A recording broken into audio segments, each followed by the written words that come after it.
Hey guys, welcome back to my channel. Today we're talking about simple ways that you can declutter your finances to make saving money even easier.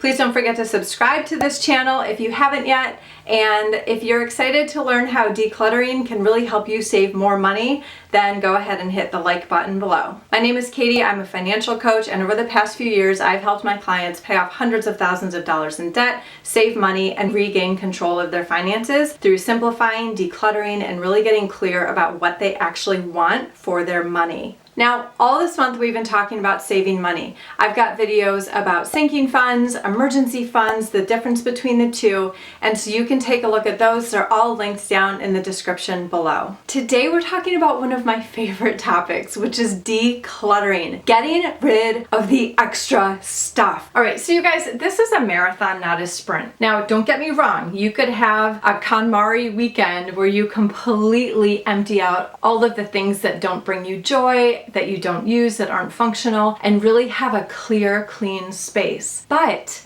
just as easily as we can get rid of things, stuff can creep back in over time, slowly but surely. And the same thing can happen with your finances. Even if you feel like, okay, everything is automated, I have some savings over here, I know what I'm spending, I know what I'm doing month in and month out, things can still slip through the cracks. So like I said earlier, you might have subscriptions or memberships that you forget about and you're paying for without really noticing that you're not using that service anymore, or that it's even being paid because it's so automated. As maddening as it might be sometimes, it is so important that we stay vigilant about what we are holding in our space, physically, in our finances, so that it can make saving money even easier. Okay, so here we go. 5 things that you can do to declutter your finances today. Number 1, get a joint checking account. If you're married and you and your spouse don't have a way to combine your finances, now is the time. Now, there are very few exceptions where this maybe isn't a good idea, but for the majority of married couples, we need to have a joint checking account where all of our income goes into one pot and we are able to create a household budget and get all of our bills paid from one place that will really simplify things and avoid confusion.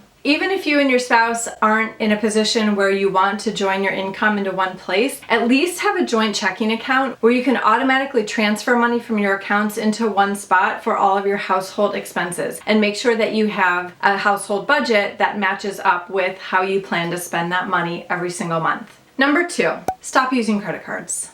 And before I go any further, if you are watching this channel and your goal in life is to maximize your use of credit cards and beat the system, then this probably isn't the best channel for you, but you're welcome to continue watching. When it comes to decluttering and simplifying, credit cards can actually get us really confused, because ultimately we want to be able to forecast how are we going to spend our money? What are we going to do with our income and our resources in the coming month? When you use credit cards, you are constantly just paying for what has already happened, and our income in the new month is covering what's already happened in the past, and it's very confusing and very hard, I find, for a lot of my clients to make that shift from just paying off what already happened, even if they pay their credit cards in full, to shifting to that mindset of, I'm going to tell my money what it's going to do in the coming month. I'm going to use my resources that I already have to pay for a plan that I am mapping out intentionally now. Number 3,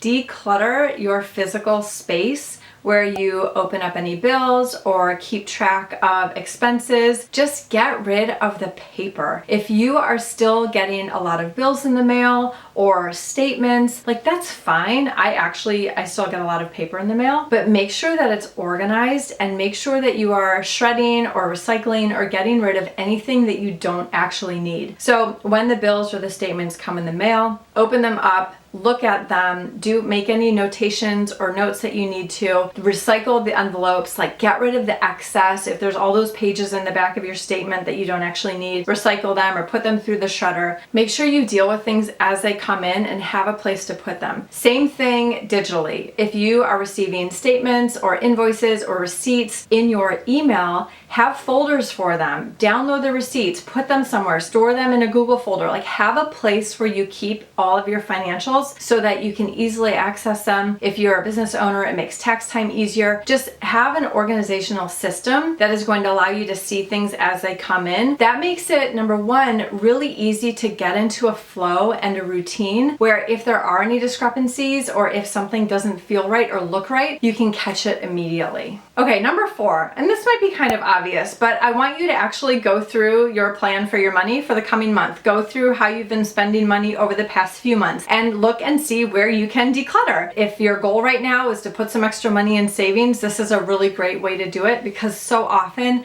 there are things that are just slipping through that we haven't noticed or we're just not paying attention to. What can you cut out? What are you spending money on that you just don't need to be spending on anymore? When it comes to looking at your bank statements or credit card statements, if you're using them, what are those things that you're auto paying for that are going, that are coming out of your account every single month that you're not actually using anymore? And what can we do about that? Can we temporarily put some things on hold and use that to save some money? Is there something you can cancel altogether right now? Did you have a free trial for something and didn't realize that you had started paying for the service? So let's just take a good, hard, long look at the last month or two of all of our statements and just see what's there and make sure that there's nothing that we can't cut out. If there's anything that doesn't belong there or that you don't feel like 100% jazzed to be paying for, cut it out. Let's use that money to save up a little bit more, and all of this is temporary, so if you want to throw it back in there, great, do it. All right, well, number 5, I've already said this in so many words. Declutter your stuff to make money to put in savings. So we're not exactly decluttering our finances here, we're decluttering our space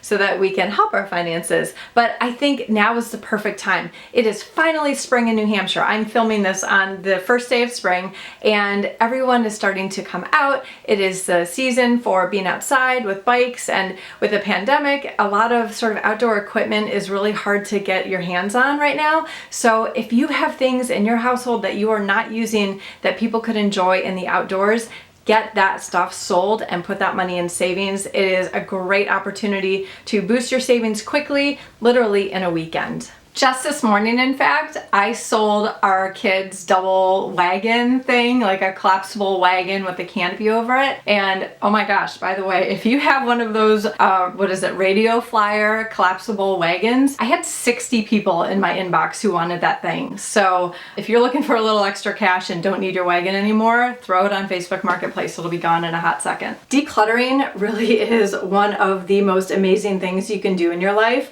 And this isn't just for your finances. It's for your physical space. It is for your schedule. It is for every aspect of life. If we can simplify, if we can cut out the excess, if we can declutter our spaces, we are going to be able to live more fully and really appreciate what we do have and what is around us. Okay guys, that is it for today. If you like this video, be sure to share it with a friend, hit the like button, and don't forget to subscribe. All this month in March, I've been talking about savings. We've talked about emergency funds, sinking funds, the difference between the two. So all of those are linked down in the description below, and the first in the series is right here, so you can check it out.